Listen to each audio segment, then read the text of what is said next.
The first teaser trailer for Ahsoka Season 2 just dropped, and this looks like one Star Wars ship fans are not going to want to miss. Not only that, but I think the ship scenes here actually tell us a lot about what is going to happen in this season. I don't usually do trailer breakdowns, but we've got to take a look at this.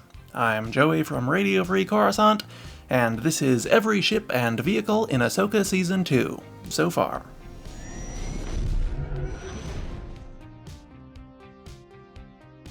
The trailer opens on 3 New Republic Incom UT-60D U-Wings landing at Dathomir, which will be seen several times throughout the trailer. Also on Dathomir, presumably earlier in the season, is Grand Admiral Thrawn's Kuat Drive Yard's Imperial II-class Star Destroyer, the Chimera. It hangs in the cloudy upper atmosphere of the planet, seemingly free of the Eye of Sion that brought it back to the main Star Wars galaxy in the last season, and is flanked by 2 more Imperial IIs. These ships are represented by a slightly modified version of ILM's stunning Imperial I model from Rogue One, which features the incorrect weaponry for an Imperial II, but at least has been altered to include the correct communications and targeting array on the command tower. It's close enough to an Imperial II for me. The Chimera is being serviced by 4 new repulsor craft of some kind, which seem to be installing a very large weapon in its bow. If I were to hazard a guess, I would predict that this is going to be some kind of super heavy turbolaser, like the orbital cannons seen on the Onager-class Star Destroyer or Mandator IV-class Dreadnought. I don't think those will appear or be referenced in the show, they're just what this new addition to the Chimera reminds me of. I believe the maintenance craft installing it are a new design, but it's impossible to tell from this distance if they're actually ships or just very large hovering droids. Through the Chimera's bridge window, we can also see another 3 Star Destroyers and another new design of ship. This appears to have Morgan Elsbeth's signature gold hull plating, and might be some kind of tugboat for the Chimera, a work platform for the construction on the ship, or just a shuttle or transport of some kind for Thrawn's Night Sister allies. After Thrawn declares war on the New Republic, we see another ISD flanked by 2 Kuat Drive Yard's Arquitens-class cruisers, specifically the Class 546 variant seen in The Mandalorian. Interestingly, the next shot is Hera Syndulla studying a hologram of these 3 ships in Home One's briefing room, where the 546s are oddly replaced by what appears to be a pair of Victory-class Star Destroyers instead, or something very similar. These may instead be another ship seen later in the trailer, but they don't look quite right for that. They also don't appear to be just a scaled-down copy of the ISD hologram used as placeholders either. The very next shot shows the same scene from another angle, and even more weirdly, they are swapped out for correct holograms of the Arquitens. It's possible that these are 2 different battle groups, one with Victories and another with Class 546s, but I think it's more likely that the holograms that appeared to be Victory-class Star Destroyers were just a generic stand-in for a mid-sized Imperial ship that was replaced with a more specific icon while Hera was looking at them as Home One's sensors analyzed and identified the ships. It could imply that we will get to see a Victory-class Star Destroyer on screen for the first time ever, but I wouldn't count on it. It could just as easily be a VFX error. Next, a Star Destroyer launches a squadron of standard Sinar Fleet Systems TIE fighters, and another squadron of slightly modified TIE SA tactical bombers attacks what appears to be some kind of New Republic space station. The station is docked to what appear to be 2 Kuat Drive Yard's Gladiator-class Star Destroyers making their first live-action debut. This ship was created for the oft-forgotten Star Wars Droids, The Adventures of R2-D2 and C-3PO cartoon all the way back in 1985, and while it has made a couple of book, comic, and game appearances in both Legends and canon since then, this is the first time it has appeared in a movie or show. Assuming, of course, that it's actually a Gladiator in the first place.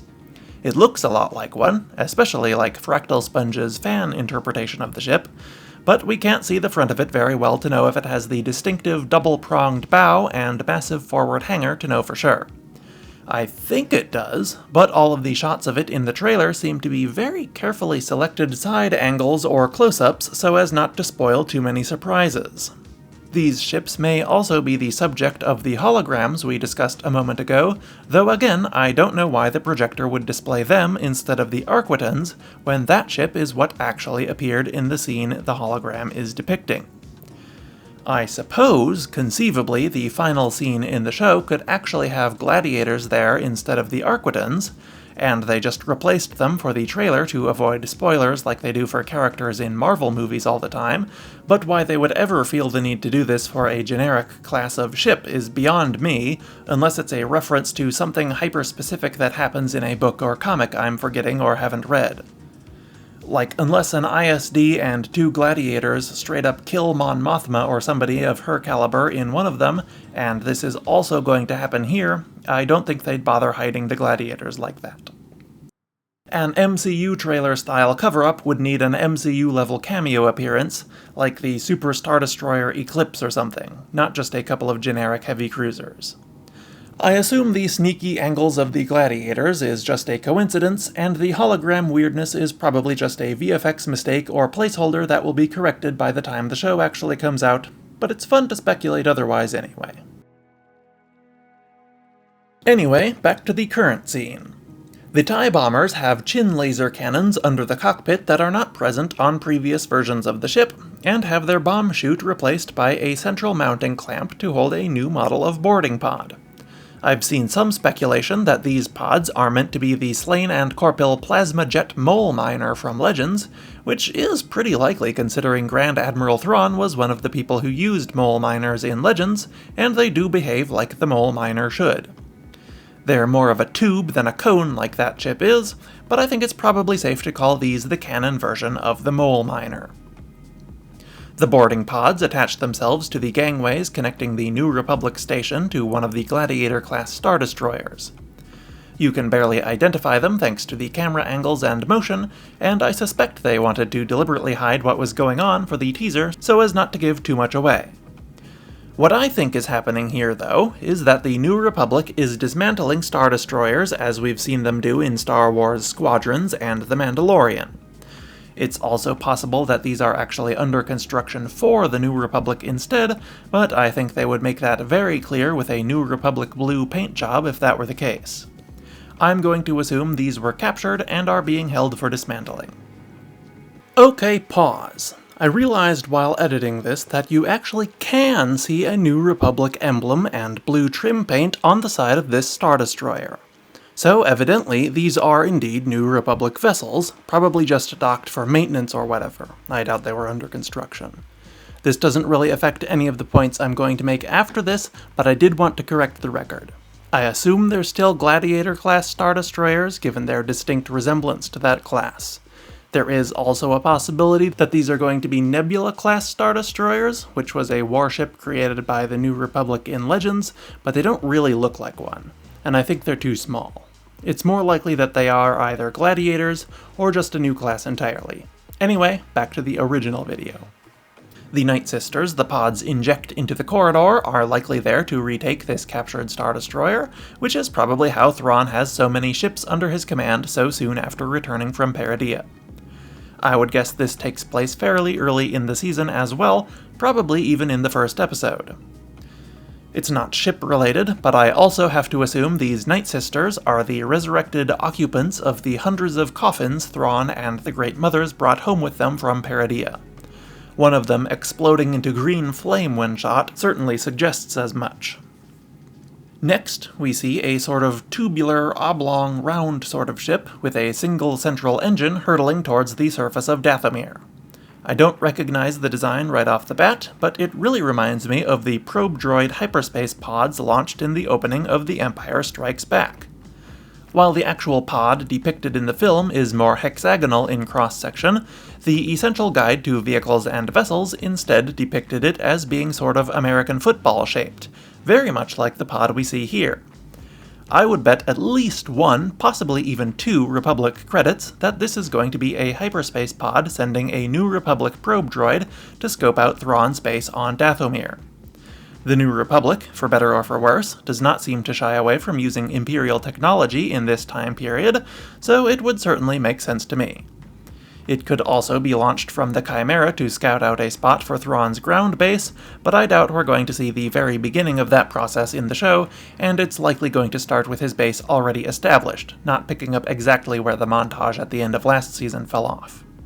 That's certainly possible, I just don't think that's what's going to happen. Over on Peridea, we see Ahsoka, Huyang, and Sabine's Slain and Corpil T6 shuttle. As far as I can tell, it is the only ship on Peridea in this trailer, and will likely be the only one there in the show as well. We see it a couple more times throughout the trailer, but we're going to skim over those since it's the only ship in those scenes. Back to the main galaxy, we start getting into the very exciting parts of the trailer with one of the best-looking space battles we've seen since Rogue One. Like most Star Wars space battles, it almost exclusively focuses on starfighters, with disappointingly little capital ship action so far, but I suspect we'll be getting some of that too, that they're just saving for the show itself. In the first shot, we see 3 Slain and Corpil ASF-01 B-Wing assault starfighters attacking the Chimera. They use the Star Wars Rebels-style composite beam lasers that made their live-action debut in Skeleton Crew. This feature has gotten mixed reviews from fans, but personally I like it a lot as it helps set the ship apart from the other Rebel starfighters. It used to kind of just feel like a weird alternative to the X or Y-Wing to me, depending on the depiction, but now it has some unique flavor befitting of its unusual appearance. The Chimera appears to be fully armed and operational again, docked to the Eye of Sion with the construction on its new bow weapon complete. In the background, we see another 2 Imperial Star Destroyers, but more importantly, another look at the Gladiator from earlier. Evidently, the heist must have been successful. The next shot shows quite a lot of very exciting ships. On the Imperial Remnants side, we see a couple of Arquitens cruisers and a ship that is too close to the camera to identify, probably another Arquitens. Then on the New Republic side, we see more Arquitens cruisers, possibly in service of the New Republic unless they're being flanked here, as well as 2 Mon Calamari shipyards MC-80 Liberty-type star cruisers, making their first on-screen appearance since Return of the Jedi. There is also an MC-80A Home 1 type star cruiser, presumably Home 1 itself, at least 5 Mon Calamari Defender-class cruisers, 1 Kuat Drive Yards Pelta-class frigate, 3 Kuat Drive Yards Nebulon B-class frigates, 3 Corellian Engineering Corporation CR-90 corvettes, 3 CEC Sphyrna-class Hammerhead corvettes, 3 B-Wings, a few of what I believe to be Frytech E-Wing multi-role escort starfighters, and a handful of other ships too far from the camera to positively identify. After a tragically shipless detour to see what our title character is up to on Peridea, we get another look at the New Republic fleet outside of combat. Most of the ships are the same as before, but we see E-Wings for sure this time, as well as several Incom Corporation T-65 X-Wings, and I believe 2 Gallifrey Yards GR-75 medium transports. I would also like to point out how gorgeous the Hammerhead corvette looks in the New Republic white and blue. Inside Home 1, we see more E-Wings and a U-Wing. Probably the same U-Wing Zeb used in The Mandalorian and Grogu, considering he's standing right in front of it.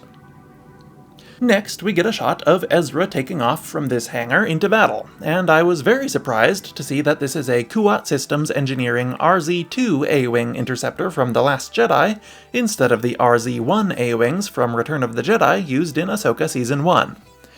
I don't particularly care for the RZ-2, but I'm actually super excited to see it here, as it means that Lucasfilm isn't just going to ignore the lore that the ships used by the Resistance in the sequels are retired New Republic ships.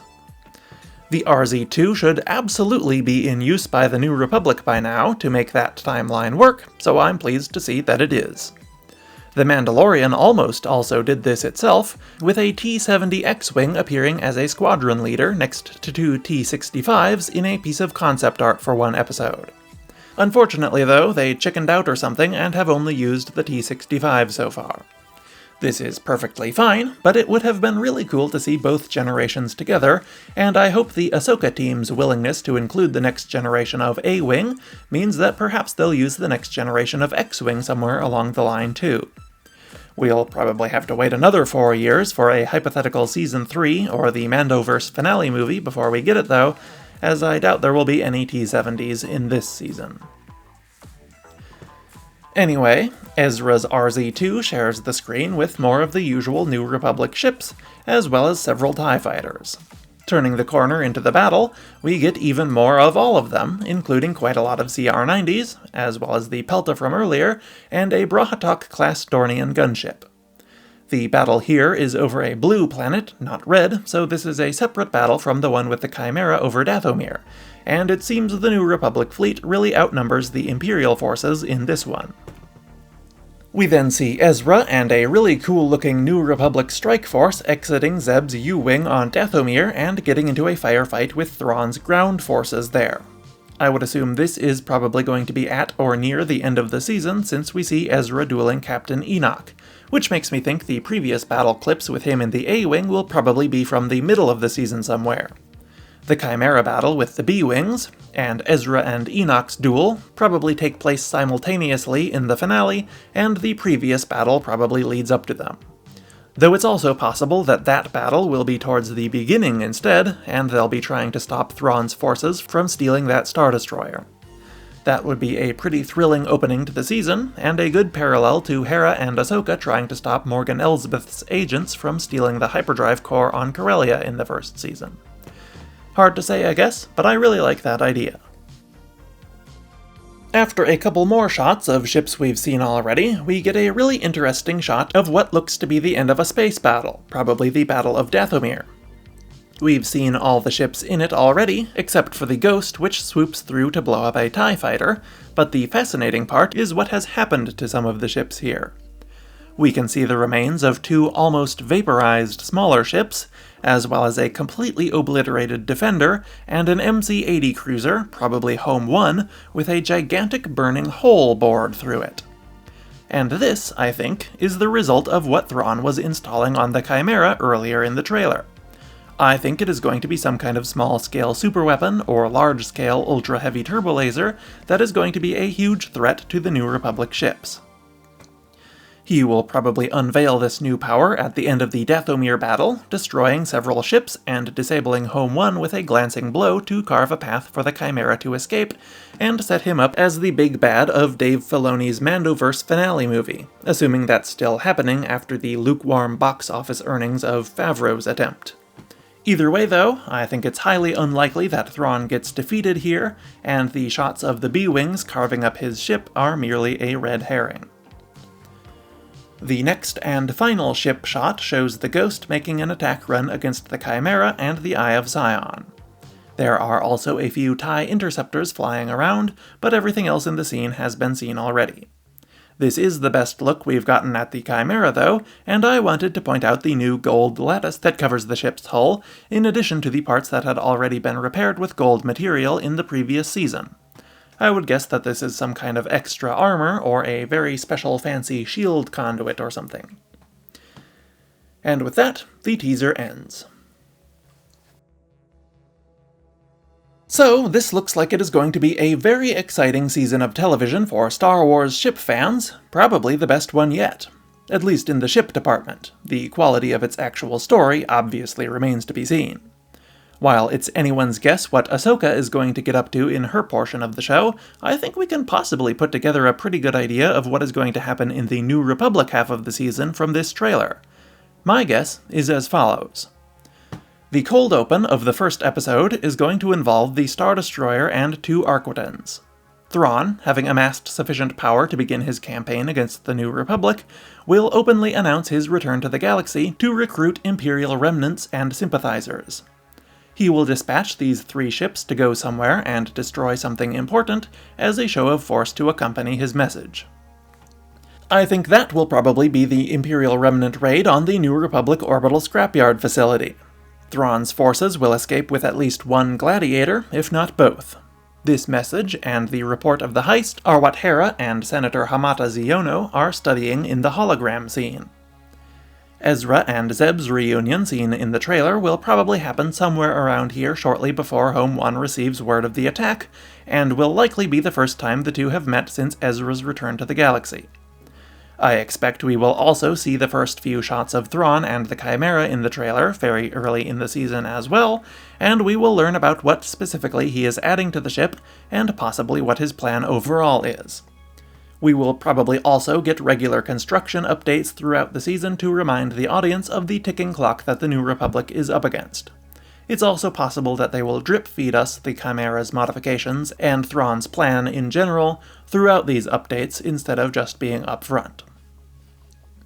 Hera and Ezra will be sent to survey the aftermath of the raid at some point in the first episode or two, and Ezra will use his limited Jedi knowledge, or possibly just psychometry since that force power seems to be getting more and more popular with Star Wars writers these days, to deduce that Night Sisters were involved in the attack. This will cause the New Republic to send a probe droid to Dathomir to see what is going on over there. It will be caught and destroyed before discovering the Chimera under construction, but will likely uncover some kind of information that will reveal the target of Thrawn's next attack. Considering the presence of Senator Xiono in the hologram scene, and his reluctance to spend New Republic resources combating Thrawn in Season 1, there will probably be a lot of arguing about what should be done about it. Hera and Admiral Ackbar will win out and send the New Republic fleet to defend the location, leading to the battle where we see Ezra flying the A-Wing. There doesn't appear to be a huge Imperial presence in this battle, seemingly just one Star Destroyer and its TIE fighters, so I think this is the New Republic ambushing Thrawn's minions at their next shipyard raid. It's also possible that this battle is what triggers the probe droid to be sent to Dathomir instead of the first heist, and the New Republic gets their intel about the raid that sparks this battle another way. Admiral Ackbar was conspicuously absent from this trailer despite announcements at D23 stating that he's playing a fairly big role in this season, so it's hard to say what he's going to be up to, but I assume he will very much be on Hera's side looking to stamp out Thrawn's remnant before it turns into a bigger threat, hence Home 1's presence at this battle. This battle will also somehow lead to the discovery of Thrawn's fleet at Dathomir, which the New Republic will then spend the next few episodes debating. Again, they showed us Xiono, of all people, for a reason. Most of the rest of the ship scenes in this trailer appear to be from the Battle of Dathomir, which undoubtedly will be at the end of the season. I think the middle of the season will mostly focus on Ahsoka and company on Peridea, with only a few scenes revolving around the New Republic or Thrawn sprinkled in throughout to please the viewers who are more invested in that storyline. I can't really predict any specifics on the Peridea plot, since the trailer didn't really focus on that as much, but obviously Team Ahsoka will be spending most of the season looking for some sort of force magic way to get back to the New Republic.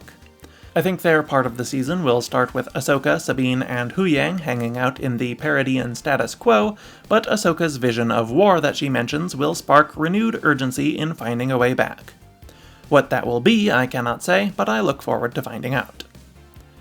As that plotline nears its end, so too will the New Republic debate over fighting Thrawn, and in the finale they will send a fleet to Dathomir.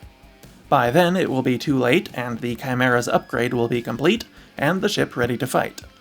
I doubt the writers of the show will be able to resist showing the Chimera rising up out of Dathomir's thick red clouds, so the battle will likely start with the New Republic fleet versus Thrawn's fleet in orbit, and the Chimera will join towards the end of the battle to turn the tide in Thrawn's favor. It will obliterate the Defender and the two smaller ships I pointed out earlier before nearly destroying Home 1. The Ghost and the B-Wing squadron will attack it to distract Thrawn and save Home 1, and then Thrawn, the Chimera, and whatever remains of his fleet when Admiral Ackbar is done with it, will escape to hyperspace and move on to their next destination. Though obviously not before Thrawn bids Ackbar and company farewell with one of his trademark smug monologues.